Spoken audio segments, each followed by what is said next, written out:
Finally, the visitor managed to change the subject. He began talking about his health, all the doctors and all that. But क्या बोलते हैं, unfortunately he continued they to agree on the subject matter. But जो Mrs सैपलन थी उन्हें बहुत ज़्यादा नींद आ रही थी उसकी बातें सुन सुन के.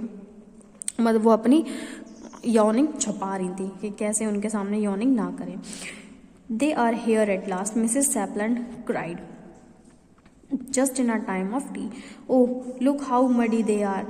Frampton turned onwards young Vera and look of sympathy. Clearly her aunt had finally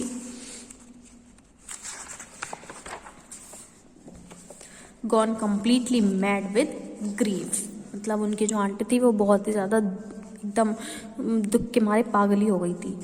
The girl however wasn't looking at him. She was staring out through the open window. There was a look of horror on her face. The chill ran down Frampton's spine. He turned around and looked out the open window. There in the strange light of twilight, he could see 3 figures walking across the lawn. They all held guns, and one of them was carrying a white raincoat. Beside them walked a brown spaniel.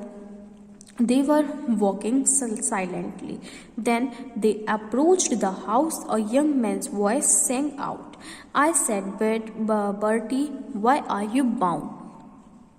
Frampton grabbed his stick and hat and dashed out the door, through the main door and driveway in the front gate, and he ran and ran. He hardly looked to see where he was going.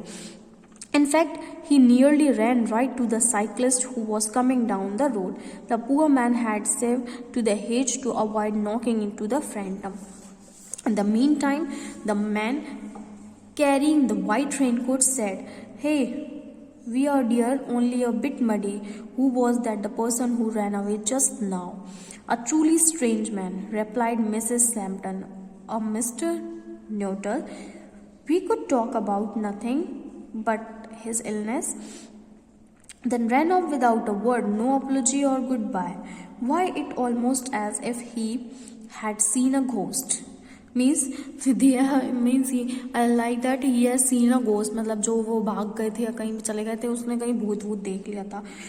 Vera, as calm as ever, spoke. "I think it was a spaniel, and he terribly afraid of dogs.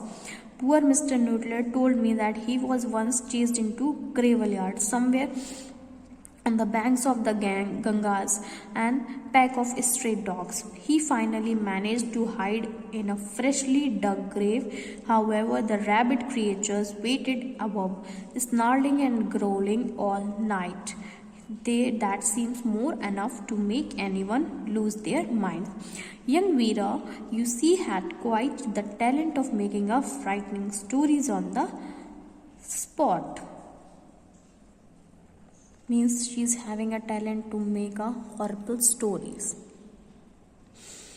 This is the story of the window.